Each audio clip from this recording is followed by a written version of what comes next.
Hi అండి, welcome to Shanti's kitchen. Shanthi's కిచెన్లో ఈ వీడియోలో మనం గారెలు రెసిపీ చూడబోతున్నామండి. మినపగారెలు రెసిపీ. ఈ మినపగారెలు మనం స్నాక్ లాగా అయినా తినొచ్చు, టిఫిన్ లాగా అయినా, మార్నింగ్ బ్రేక్ఫాస్ట్ లాగా అయినా కూడా చాలా బాగుంటుంది. ఈ మినపగారెల్ని తయారు చేసుకోవడానికి నేను ఇక్కడ 6 నుంచి 8 గంటల పాటు మినపప్పుని నానబెట్టుకోవాల్సి ఉంటుంది. మీరు పొట్టు మినపప్పు అయినా తీసుకోవచ్చు, లేదా గుళ్ళు మినపప్పు అయినా తీసుకోవచ్చు. నేను ఇక్కడ పొట్టు మినపప్పుని తీసుకున్నాను. శుభ్రంగా వాష్ చేసుకొని గ్రైండ్ చేసుకోవాలి. కొంచెం గట్టిగా ఉండేలాగానే గ్రైండ్ చేసుకోవాలండి.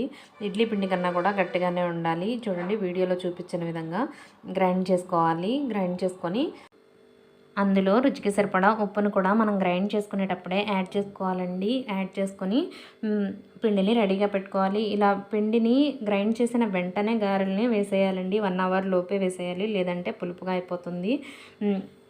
ఇప్పుడు మనం పిండిని పక్కన పెట్టుకొని డీప్ ఫ్రైకి సరిపడా ఆయిల్ని తీసుకుందాం. డీప్ ఫ్రైకి సరిపడా ఆయిల్ని తీసుకొని హీట్ చేద్దాం.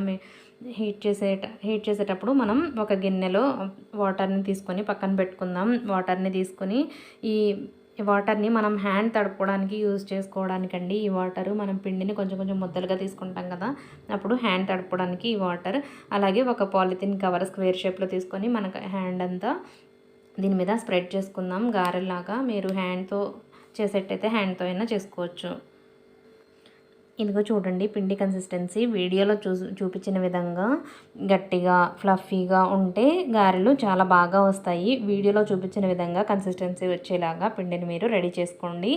రెడీ చేసుకొని ఇలా బాల్ లాగా చుట్టుకొని దాన్ని పాలిథిన్ కవర్ మీద కొద్దిగా వాటర్తో తడిచేసి ఈ మనం బాల్ లాగా చేసుకున్న పిండిని పెట్టి కొద్దిగా స్ప్రెడ్ చేసుకొని ఒక 1/2 ఇంచ్ మందం వరకు ఉండేలాగా స్ప్రెడ్ చేసుకోండి. స్ప్రెడ్ చేసుకొని మధ్యలో హోల్ పెట్టుకొని దాన్ని ఆయిల్లో వేసేయడమే. హీట్గా ఉన్న ఆయిల్లో వేసుకోవాలి. గారెలు వేసేటప్పుడు మనం ఆయిల్ని మీడియం ఫ్లేమ్లో పెట్టుకోవాలండి. హై ఫ్లేమ్లో కాకుండా మీడియం ఫ్లేమ్లో ఉంటే ఈవెన్గా కుక్ అవుతాయి. గారెలు చాలా బాగా వస్తాయి. ఇలా 1 బై 1 గారెల్ని మనం రెడీ చేసుకొని ఈ ఆయిల్లోకి వేసుకుంటే మనకి గారెలు చాలా బాగా వస్తాయి. చూడండి, వీడియోలో చూపించిన విధంగా మీరు గారెలు 1 బై 1 స్ప్రెడ్ చేసుకుంటూ వేయండి. మధ్యలో హోల్ పెట్టుకుని అవి గోల్డెన్ బ్రౌన్ కలర్ వచ్చేంత వరకు ఫ్రై అవ్వనివ్వాలండి. మీడియం టు హై ఫ్లేమ్లో ఫ్రై అవ్వనివ్వండి. లో ఫ్లేమ్లో ఉంటే ఆయిల్ పీల్చేస్తాయి. అందుకే మీడియం టు హై ఫ్లేమ్లో ఉండాలి ఫ్లేమ్.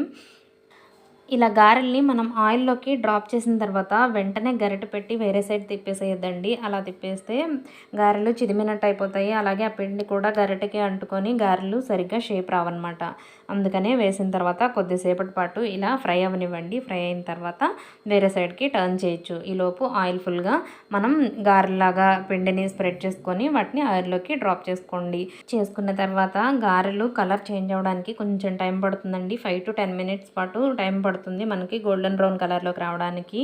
ఒక 2 సైడ్స్ ఈవెన్గా ఫ్రై అయ్యేలాగా ఫ్రై చేసుకోండి. ఇలా కొద్దిగా ఫ్రై అయిన తర్వాత వీడియోలో చూపించిన విధంగా వేరే సైడ్కి టర్న్ చేయండి. చూడండి, 5 to 10 మినిట్స్ తర్వాత వీడియోలో చూపించిన విధంగా గారెలు గోల్డెన్ బ్రౌన్ కలర్లోకి 2 సైడ్స్ కూడా వచ్చేసి ఉంటాయి. ఇప్పుడు మనం ఇంకా సర్వింగ్ బౌల్లోకి తీసుకోవడమే. టిష్యూ పేపర్ ఉన్న సర్వింగ్ బౌల్లోకి తీసుకుంటే ఎక్సెస్ ఆయిల్ ఏమన్నా ఉంటే టిష్యూ పేపర్ పీల్ చేసుకుంటుంది. మనకి గారెలు చాలా బాగా వస్తాయి. మనకి ఎక్కువ ఆయిల్ ఏమీ పీల్చుకోండి. మనం వీడియోలో చూపించిన విధంగా మనం పిండిని ప్రిపేర్ చేసుకున్నట్లయితే ఆయిల్ ఏమి ఎక్కువగా పీల్చుకోవు. గారెలు అయితే మనకి రెడీ అయిపోయాయి. ఇలా రెడీ అయిన గారెల్ని మనం చికెన్ గ్రేవీ కర్రీతో కానీ ఇంకా పల్లీ చట్నీతో కానీ సర్వ్ చేసుకుంటే చాలా టేస్టీగా వస్తాయండి గారెలు. ఇలా వీడియోలో చూపించిన విధంగా మీరు కూడా ట్రై చేసి మీకు ఎలా వచ్చిందో నాకు కింద కామెంట్ సెక్షన్లో చెప్పండి. అలాగే ఇలాంటి మరెన్నో ఇంట్రెస్టింగ్ రెసిపీస్ కోసం like, share and subscribe to Shanti's kitchen. Thank you so much for watching.